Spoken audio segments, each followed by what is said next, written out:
Welcome to Lovesick, the podcast where we dive into health, wellness, and relationships and their impact on the world today. Come be a part of the discussion and join our community by following us on YouTube, Instagram, and listening wherever you get your favorite podcast. Enjoy the show. Hi, welcome back to the Lovesick Podcast. I'm your host, Jada, and joining me are my lovely co-hosts, Dorothea and Michael. Today we have a wonderful show for you. We are going to speak with our wonderful guest. I'm going to let Dorothea take over. And why don't you tell us a little bit about Allison? So Allison is my sarcoidosis warrior. And she's going through the same thing that I'm going through with some other illnesses that she will speak on. Allison used to be a police sergeant for the Detroit Police Department. And also she has a foundation, Caring Hands for Sarcoidosis. My friend Allison also has fabulous events for awareness. And I have actually gone to a few of her events to speak and do my show, Let's Talk Sarcoidosis on the Road. Isn't that right, Allison? That's right. We were so pleased to have you. Thank you so much, Dorothea. Oh, you're welcome, Allison. It was a pleasure because it was just an experience for me too, because she had these events out of state. She had it in Michigan and she also had Tennessee, which I love Pigeon Forest, Allison. That was one of the best ones. We had a great time. Yes, that was really awesome. And, Allison, I know that you're going through sarcoidosis just like I am. And that's really our bond because we both are being challenged with the same illnesses. But you have some other illnesses that you were diagnosed with outside of sarcoidosis. So I really wanted to definitely talk about that because you have one illness that I've never heard of. And I think that's called Herefords. Yeah, it's Herefords syndrome. Yeah, I'll give you the whole name. Hold on one second. Okay. It's Herefords-Waldenstrom syndrome. Ooh. And it's a rare presentation of sarcoidosis. It's really neural, and the parotid artery gland is enlarged, anterior uveitis, Bell's palsy, and fever are the four major symptoms of it. So I was diagnosed with that in 1994. So that began my journey with sarcoidosis. And then you also have diabetes, correct, Allison? Diabetes, steroid-induced diabetes from years of steroid use because of sarcoidosis. So August 2016, that's when the diagnosis happened of that, because I almost left here then. I didn't know what was wrong. And finally, I went to the doctor and my sugar level was almost over 600. And here recently, last year, I was diagnosed with another immune system disorder, rheumatoid arthritis, which runs in the family. So I wasn't really shocked about that. But you don't never want to add on one on top of the other because it's just adding up here. Absolutely. Yeah. Hey, but Allison, would you mind taking us back to that moment when before you were diagnosed with sarcoidosis, like what led up to this wanting to get checked out? I had my son, that was my third child in 93. And I developed these quarter-sized nodules from the knees down on both legs. So I thought it was just a rash from my work uniform. So I kept putting different lotions. I broke a finger. I always had a broken finger. So then I was like, well, this doesn't really make sense. But then I started losing my eyesight. So I drove myself to the hospital. They used to have walk-in clinics then. And barely made it there. And what's going on? I said, well, I can't hardly see. I can't keep water in my mouth. Like, what in the world? So he looked around and he says, I know exactly what you have. I just read it in a medical book. I said, oh, did you? And I was like all excited. I'm like, okay, well, fix me up. Give me a pill. Let me go. And he came in with like 6 of those old doctors with the lights on their forehead. Scared me. We don't mean to laugh, but that sounds Yeah, That was familiar. your doesn't it? story. That was mine coming in with more than one Crazy. doctor. Arms, my legs, they look at me all over, and I'm like, okay. He says, we're sending you right upstairs to ophthalmology. You have to go up there right now. And I was so scared. And they said, we're going to put you on prednisone and we're going to get this together. We got to get a biopsy. So I went upstairs. I cried all the way up the elevator, I know that waiting on this feeling, eye Allison. doctor. Oh, honey, don't you just, you boo-hoo. Yes. I'm like, and I'm scared because I'm like, I got to pick up these kids. Who I'm going to call to pick up the Oh, kids because yes. they were little. And I'm like, oh my God. I said, okay, let me just get it together. Yeah. And then he put these eye drops in and really couldn't see. How am I going to drive home in my police car? Can't see. So let me tell you, that was a crazy 36 hours because I couldn't see to take my medication right. So the amount he told me to take of the steroids, I took them wrong. In 3 days, I had no pills. Oh, my And he's God. like, well, you should have some pills. And I'm like, well, I took them the way you told me. He's like, obviously you did. Oh, wow. So it was crazy. Honey, it's been a journey. But my eyes have always been affected. There's only been like 1 year since 1994 where they weren't inflamed. So because of that, I had to have cataracts removed. So I did that. So right now it's my left eye that's inflamed. But luckily it's not both. I can see good out the right eye. The left eye is kind of weird. But hopefully that'll get together. So it's been almost 30 years that you've lived with inflammation in your eyes. I mean, that's not something most people ever hear or have ever really probably considered, Allison, but like to be Yeah. living with inflammation in your eyes, what is that like? I can't even imagine. It's floaters. It's really floaters in your eyes. Um, really sensitive to light, be it a light appear in the kitchen or sunlight together. They're swollen, red. You have to have eye photos. Sometimes you get eye injections. When I got my cataracts removed, I got steroid injections, but the steroid injections really helped them. So it's just a daily process of, cool compresses. You have a routine. Dorothy will tell you, you got a routine Oh, to get through definitely. the day.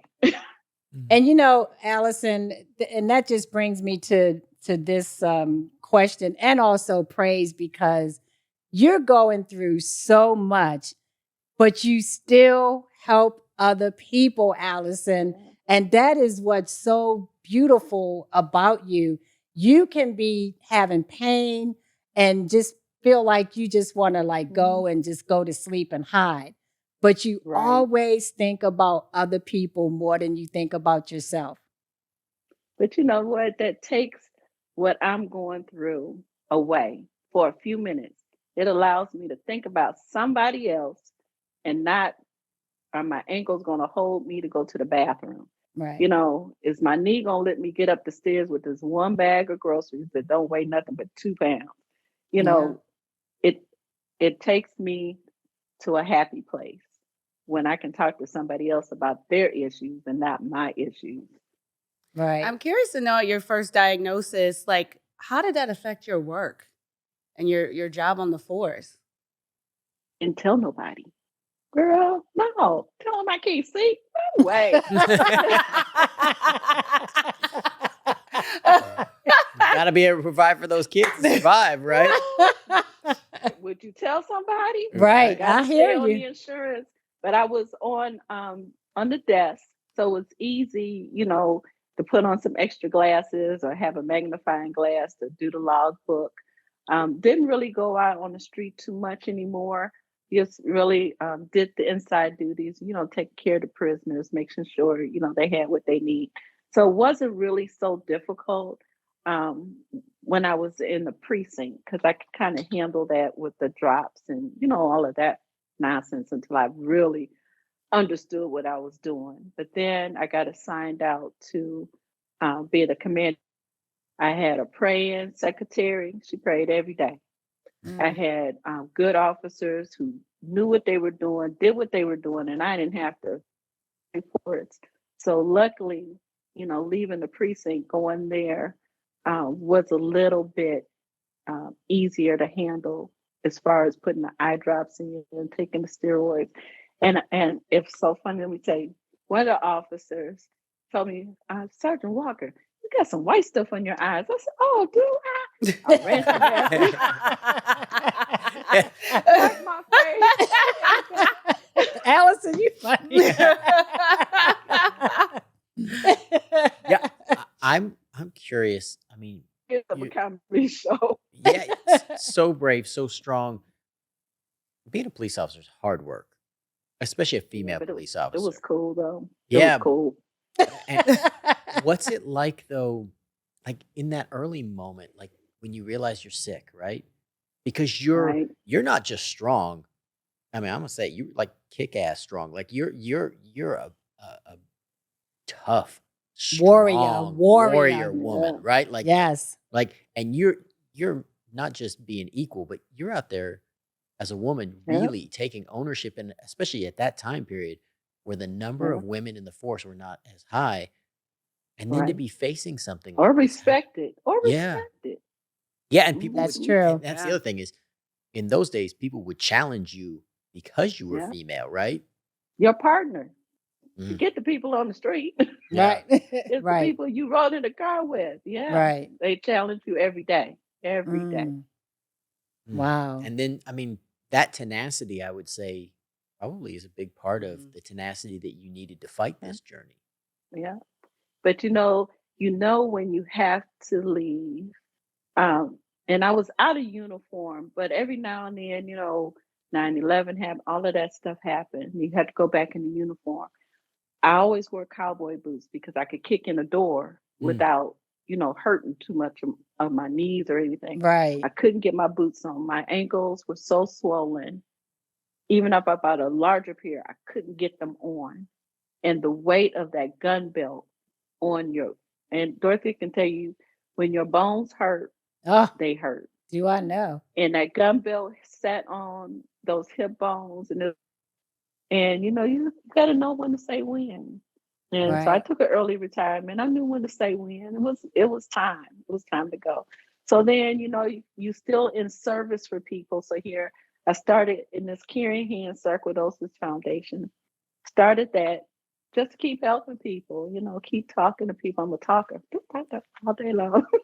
But uh, one of the things I tell newly diagnosed people, your path in life will change. And sometimes that's not a bad thing. And there's Right. hope and there's joy because you get to take a active part in choosing your medical team and being an active participant in your treatment.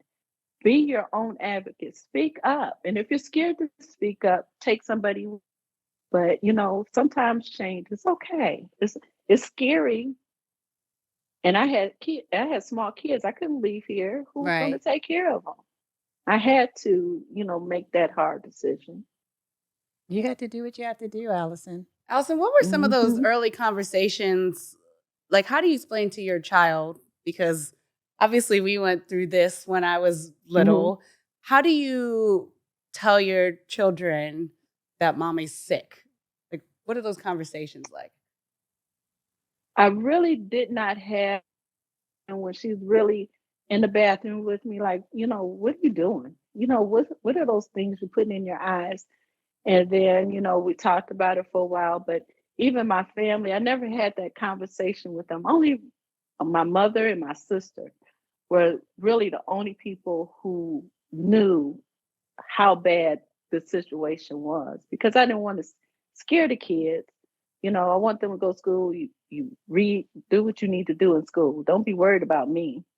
But when they became teenagers, then, we had a conversation about, okay, mama's always going to the doctor for this, this, and this is why I'm going to the doctor. And you can come meet the doctor. So it's not scary. Oh, she's going to this foreign land. But you have to do it at their mental state to where I wanted them to succeed in life, not sit back and worry about me. They didn't really have to take care of me until 2016. And the whole house had to change how you eat, change how you sleep. So had some great kids. You They sure roll with do. punches. Your, They your, roll look, with I'm going to say this on national television, your pukas. That's what you call them. Your puka number 1, 2, and 3. And now Yeah, you but have a grandson. oh, honey, I Yeah, love that child. Oh, I he's so know. right.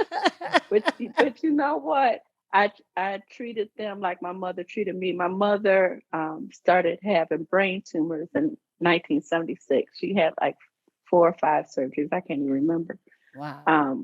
But she was a nurse and she went to work. I would scrub her hat, those old nurse hats, with a brush and bleach. Got her Mm. together so she could go to work. She only stopped when she couldn't go any further. So really, I took a lot of my cues from her on how to live and survive and maintain a household while you're sick. Because she did it. Radiation, she did it. Chemo, she did it. So Warriors. and Warriors. every Family of Sure. warriors, Wow. right? Like, yeah, yeah. So if That's where my you kids get your ever get strength sick, from. that Yes, you pray and you keep moving. that's You right. can't worry and pray. You pray and keep moving. That's So that's right. what you do. That's right. Hmm. I love that. Yeah, I mean, it's really the truth. I want to go back to the Harefoots. I think hopefully I'm saying it. Herefoots. Um, I'll spell it for you because you know what? It's late at night. It's HEERFORDT and WALDENSTROM syndrome. And that's named after the 2 men who actually put this diagnosis, who found this sarcoid. It's named after them. okay. Because I just want people to know, because I'm sure there's someone out there, that's Mhm. going through the same illness that you have, Yeah. Allison. And I it's mean, rare. And yeah. when your doctors find out you have it, oh Lord, you are like a piece of gold to A them. unicorn. Look, we've had this conversation before. There's nothing. It's nice to get medical attention, but there's nothing worse than when your doctor turns and looks at you and gets real excited about your Yeah, case. Yeah. no. Like, oh, So you're happy. rare. Like, this is not. That's not. I want you to help me. I don't. I want you to get excited about the Right. problem. No, they want to talk all about it and they want to know all about it and they want to know exactly what you was feeling and they just like they sit down and cross their legs and I'm so glad you chose me as your doctor and I'm so glad you have me. But you do have a Doc- great group of doctors, though. You've let me Oh know yeah, how your doctors are yeah, very, very good and supportive yeah. of the illness, because you've had doctors that actually attended the retreats, Hmm. Right, but you know what? It's okay to fire a doctor. I fired right? quite a Oh, few of you them. have to. Yes. You know, Yeah, you and I do. tell people they're good doctors, but they're probably Yeah. Yeah. Well, it's a big thing. I mean, you have to be willing. Like Yeah. Allison said, you have to be willing to step up and ask questions. You have to be Mhm. willing. right. Be We're an not advocate for encouraging anybody to yourself. be defiant, but you got to be an advocate for yourself. It's Absolutely. your journey. It's Yeah. your body. Right. Yep. And one of the Yeah. things, like when Allison was talking about how excited they get when you're rare, Mm-hmm. this is my experience having been the partner in that scenario. It's like they get real excited and they're super excited to hear how rare you are and all these things. You have to live it. So then they're asking you all Right. these questions. And at a certain point, if you get to a point where you realize I'm beyond your scope, Mm-hmm. you're no Right. longer, I know it's exciting for you because you're learning, but Right. nobody wants to be the learning case, right? Like I Right. need to start Right. looking for people who have an understanding or have some more experience, or Mm-hmm. you Sure. can learn with me as long as we're getting the help and the care that Right. the patient needs. Yeah. But I remember like when my wife at the time was diagnosed with her rare disease, I remember her primary doctor was like, no, I want to be the one to figure it out. And I'm like, okay, you're the wrong person. Right. Right? Like you just told everybody, right? Like you just, Bye. yeah, like You no gotta get that offense to you. star. Yeah, no offense to you. On the chart. It's exciting for you, but Right. that's not what we're here for. We're Correct. here to, like, Right, we have kids. We're exactly. trying to live a life and we're trying to get Right. healthy. And that's something that sometimes people get white coat syndrome and get a little scared. And I think sometimes doctors, maybe some of the doctors who are listening to this can hear this and take the other side is, Right. I understand professionally your excitement, right? Absolutely. But take a step Right. back and realize what that's like to be on the other side of that, to be the Right. patient or the Right. partner or the person and go, you want to figure it, like, this is your puzzle? No. I'm not a puzzle. I'm a living being. I need to get healthy. Right. Yeah. True. And then it's- are you going to work with my other specialists? You all have to work Right. together. It's a team effort. You know, it's Mhm. definitely, it's communication. They have to talk with one Right. another, especially with all these things that we have going on. You know, and that's anybody though, regardless of, you know, what we're talking about. For anyone that has you know, a rare disease, chronic illness, Mhm. they have to have communication amongst themselves, you know, so they can Right. have a better diagnosis and treatment plan for their patients. But also just the medicine. Everything. Because just you're being like, I'm taking this, but then the other Right. doctor has to know that, okay, I'm on this medication. You're on this medication. Now we have to do this. Because Allison, did you say that you had diabetes because of the steroids from the sarcoidosis Mhm. medicine? Yep. Yes, that can happen. That's insane. Yeah, because that was actually with, I mean, I don't have it, but prednisone can actually do that, right, Allison? Is that Right. is that and the, it, yeah, and it can.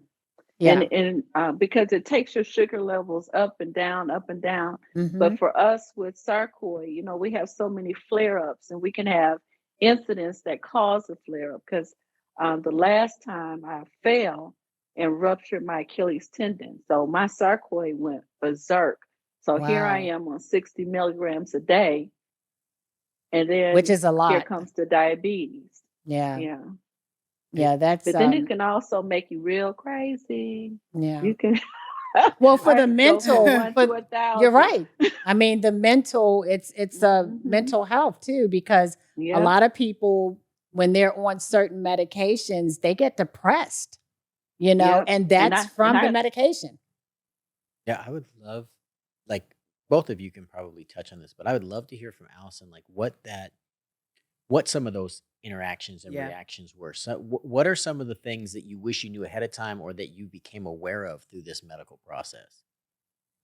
that my body cannot take more trick issues. I still have some lasting effects of taking. And I said, really, I don't want to have that conversation with you. But he says, well, they're making it better now. Weeks. Haven't had any side effects from that so far. Thank God, knock on wood about that. But the worst was prednisone and the methotrexate. Yeah. Well, they have different names that everybody call that prednisone. You know that. I won't get into that, but you know, we've heard some names for that prednisone. Very interesting names. Yes. I want to know some of the names. Well, we'll say one. One. Talk to you One after of. the show. Yeah. That's some. Okay. Some serious words on some of those prednisone. Well, I mean, this is the problem with our medications is a lot of them were designed to treat certain symptoms or sometimes designed for other diseases. And then they were put into action for these things. And we don't know Mhm. the impact. Mhm. And like, Right. the diabetes is, no one early on in your process tells you that this could end up being part of the process. But then as you start going and you have spikes and you have all these things, all of a sudden now they turn to you and go, well, a byproduct of this medicine could be this. And so I want people to have this awareness from you, Allison. It's like, Right. be aware of what the long-term Be aware. effects are and be careful how much they increase your dosage, like how Right. much you're taking. And you can't stay on them that long. And I tell everybody at our meetings to keep a journal of how you're feeling before the medication, how you're feeling during the medication, and how you're feeling afterwards. Then that way you have the tools when you go to your doctors to talk about these things. Because when you go to the doctor, you're going to forget. Mhm. And you're going to get halfway home and say, oh, I meant to ask them about this. So Right. write it down And another good thing about this is if your doctor does not want to take the time to answer your questions or look at your questions, then it may be time to look for another doctor. Oh, it's definitely You've got time to look for another one. Yes. right. You have to have that relationship. You got to Right. have that relationship with your doctor. I think There's no other way. no, I True. agree. And what you said is so important because I don't think people do this, and we should all be doing that. If you're on a medication, a little journaling doesn't have to take a lot of time in the day, but Mm-mm. to write down what you said, how you felt before, how you Right. feel during, Yep. how you feel after, and to just kind of track the medicine and the Mhm. amounts and if there's a change, Mm-hmm. because sometimes these changes start small and you don't think much of them, and then all of a sudden they Right. snowball on you and you have this flare up and they're like, oh, this could have been a thing. And you look back at your journal if you Right. took one, Yep. and you go, oh, it started here. And sometimes it's like, oh, it started here when we added this secondary thing, Mm-hmm. but you may not know Or that. or what you ate with it. Mm, I was using Splenda in my coffee, and that Mm. Splenda was causing other. well, that's Oh, that's I fascinating. didn't think about that. Well, that's Oh, it. I mean, Yeah. yes. food and other things interact. But Right. we're a living, moving chemistry set. Yes. Right. And I The think that's the part. interactions. Yeah, Yeah. and some of these Mm-hmm. interactions, plus we're taking in a lot of food and additives and things Mm-hmm. that no one's ever considered, but those aren't natural either, Yep. right? So the Right. combination can be devastating, can wreak Yeah. havoc on you, and you don't think a morning coffee is the thing that's setting Right. off That's my true. Right. medicine, or and this is true of heart medicines. This is true of almost any Mm-hmm. endocrine medicine. They have a huge impact because Mhm. it's about kind of the digestive system as a whole. Mm-hmm. They can have Right. massive impacts, and we Yep. never think about it. That's a great point, Yeah. Allison. And you don't think about it. And the doctor put me on that Ozempic. Well, now everybody's taking it Oh, to lose weight. yes. And Yes. it's hard to find for your diabetes, which is 4. So now I'm on Right. this Trulicity, and he tried to put me on metformin. No, that caused my heart to do all kind of crazy stuff. So Oh, you got to write this down. You just can't take this medicine and say, okay, it's going to be the answer. But really, you know your body, you and you sure know do. how it's supposed to feel, and when it's out off center. That's so true, Allison. And the thing is, a Hmm. lot of people don't pay attention to their body. And that's the thing where you could have things going on, but then you kind of brush it off and go, oh, that's just nothing. That's this. And you're making up all these excuses when it's actually some of those symptoms that's contributing to whatever it is that you have. But if you don't go see about it, you just think it's, something you can just sweep under the rug, really, and not even think about it. But I do love the idea of a journal. I like because that. I like It's that. huge. It's Yes. I huge. think that's huge. It's Yes. because it's like you have a Yeah, pattern but of like Mondays. Yes, I do have my I think coffees I on lost Mondays. you all. Uh-oh. Yeah. Can you see us? I can sort of kind of hear you. Sound like you're in the fishbowl, but I don't see me at all. I think Oh. maybe I'm frozen again. Oh, Probably. yeah, you're frozen. Oh, yeah. Allison, would you mind telling us a little bit about your foundation? Because we just kind of missed that in our first kind of intro. We can hear it. I'm not sure what you're asking me. Did you Oh, ask she me can't about the hear. foundation? Yes, correct. Oh, okay. It's called Caring Hands Sarcoidosis Foundation, and our website is sarcoidnetwork.org. And you can email us anytime at sarcoidnetwork1@gmail.com. Awesome. I think it's amazing. I really want people, even if you don't have a chronic illness, even if you don't have a rare disease, Yeah. if you're taking any medication or if you're somebody who takes a ton of supplements, Mm-hmm. Mhm. I mean, even if you're quote unquote perfectly healthy, right? But you're taking in a bunch of supplements or whatever, start doing the journal. Yeah. I think Allison just gave you a brilliant I think idea. I it's a think we great all idea. pretty Yeah, much that's probably great, should be doing Allison. it across Yes. the board. It's one of the most brilliant things I think I've heard. Mhm. Yes. And that's something I hope people take from this episode is start charting that stuff. Yep. Because you may not even realize, not even medication, just food. Just the little things. Right? Like right. when Food I too. eat Yes. this, something happens, right? Because Mhm. allergies Right. usually don't happen right away. They Mhm. happen over time. People's allergies change as you Mhm. age.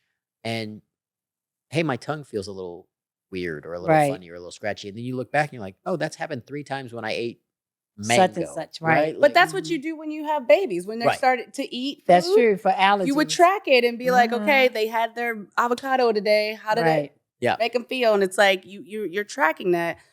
I mean, I think, like I said earlier, like with just foods, it's like, again, I go back to the salmon thing, but it's like we can have salmon, but then it's like today I put this kind of sauce on it, but normally I feel fine. But this sauce, is it the sauce that made me feel weird, or was Right. it that salmon that I had? Like Right. Yes. it just all depends. But I think that's such an amazing idea. And, Yeah. and for medications, if you're on any kind Absolutely. of medication long term, please listen to what Allison said. Please do a journal. Mm-hmm. It won't take you Yeah, that long, do but a it could journal. literally change or save your life. Right. Absolutely.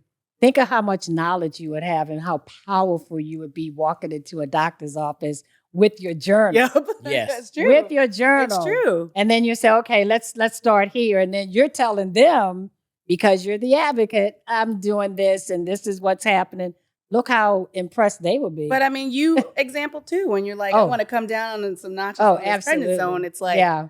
because I'm, You this have is what I to. want to do. Yeah, because why. you Yeah. have to tell them. Yep. And like Allison said, sometimes people are afraid. You can't be afraid. You have to just tell them. People have fired doctors before, and I have done that myself. Well, and I also think you don't realize there's an adverse effect to a medicine until Mhm. somebody brings it to their attention. I mean, Right. this is Of one course. thing that's how we find out. Absolutely. And Right. enough people have to do it. So if you're journaling, you may ask a question. Maybe it's not a big deal for you, but you might save somebody else's life That's because true. somebody looks up and goes, hey, is there a correlation between these two? And all of a sudden they're like, Yeah. uh-oh, there's a major correlation Right. between Yeah. the impact it has on your heart or the impact it has on your lungs. Like, we didn't realize we should be giving this instead of that Yeah. medicine. Right. Yep. And, I agree. I think it's a huge thing. Allison, thank you so much Yes, for being Allison. on with us Welcome. today. Thank I you know for it's having late. me. I know it's late, Allison, but we definitely appreciate it. And, hug that handsome grandson of yours. Tell the Pukas I said hello, 1, 2, and 3. I will. Oh, she has a great support system. And we thank you so much, Allison. And we'll talk, we'll talk about whenever you get some time and things like that. But we don't want to hold you because we do appreciate the time and we know you have to get your rest too. Yeah, thank you so much for having me. I really appreciate you all having this conversation. It's really important. It really is, And Allison. thank you for sharing your story. Yes. Yeah. That's huge for us. You really made a huge impact. And for people, this is the beauty of Lovesick, right? Like, I Oh, learned this valuable absolutely. point of like, I'm almost embarrassed to say I didn't think about the journal thing before. Now we know. Now I we live- know. and I live with That's why it's somebody- powerful. Right. Yeah. And Yeah. this is the conversation, right? Right. This is the beauty is we're all going to learn something out of Yes. this. And so And Allison taught us something tonight. Learning something new every time. and Each new everybody can experience. teach you Yep. something. And so hopefully everybody at home is learning that, and we're going to pass on more, and Right. more of this. So keep coming back, keep checking out Lovesick Podcast, and we'll continue to bring you beautiful, insightful people like Allison. Thanks, Allison, for being a part of Love Sick Podcast. Good night.